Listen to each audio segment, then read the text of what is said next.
আসসালামু আলাইকুম। আজ আমি কথা বলবো অ্যালায়েন্স বিল্ডার্স এর প্রায় রেডি একটি প্রকল্প অ্যালায়েন্স দিল মোহাম্মদ টাওয়ার সম্পর্কে, যা চলতি বছরের ডিসেম্বর মাসে পুরোপুরি হস্তান্তরিত হবে। আমাদের এই প্রকল্পটি মিরপুর 10 আল হেলাল হাসপাতালের বিপরীত পাশে মেইন রোড থেকে মাত্র 100 মিটারের মধ্যে অবস্থিত। এই এরিয়াতে আমরাই প্রথম নির্মাণ করছি কন্ডোমিনিয়াম আবাসিক প্রকল্প। অবস্থানগত দিক থেকে বলা যায়, প্রকল্প থেকে মাত্র 3 থেকে 5 মিনিটের মধ্যেই আপনি মিরপুর 2, মিরপুর 10, কাজীপাড়া মেট্রো স্টেশন কিংবা মণিপুর স্কুলে পৌঁছে যেতে পারবেন। শিশুদের খেলাধুলা অথবা সিনিয়র সিটিজেনদের জন্য মর্নিং ওয়াক নিয়ে কোনো চিন্তা নেই। আমরা এই প্রকল্পটি 28 কাঠার সম্পূর্ণ পেরিফেরিতে নির্মাণ করতে যাচ্ছি ওয়াকওয়ে এবং বড়দের সময় কাটানোর জন্য ব্যাডমিন্টন কোর্ট। ছোটোখাটো বিয়ে বা জন্মদিন অনুষ্ঠানের জন্য আর অন্যত্র কোথাও যাওয়ার চিন্তা করতে হবে না। ঢাকাবাসী হিসেবে আমাদের বিশুদ্ধ পানির চিন্তা একটি দৈনন্দিন ব্যাপার হয়ে দাঁড়িয়েছে। এই প্রকল্পটিতে পাচ্ছেন গভীর নলকূপের সুবিশেষ সুবিধা।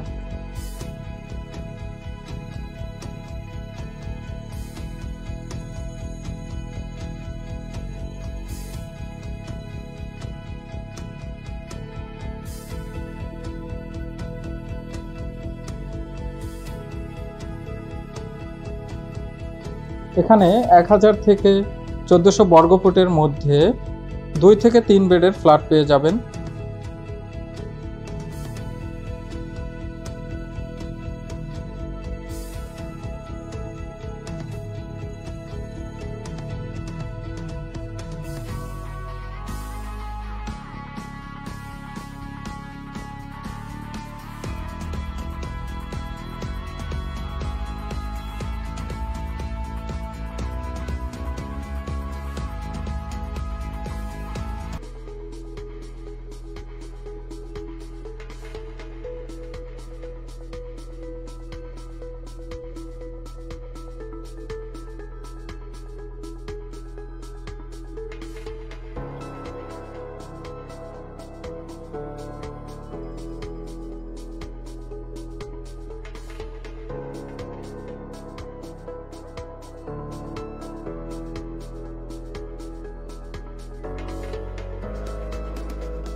বিস্তারিত জানার জন্য আমি Mohammad Ibrahim, senior manager sales and marketing, Alliance Builders Limited আছি আপনার অপেক্ষায়।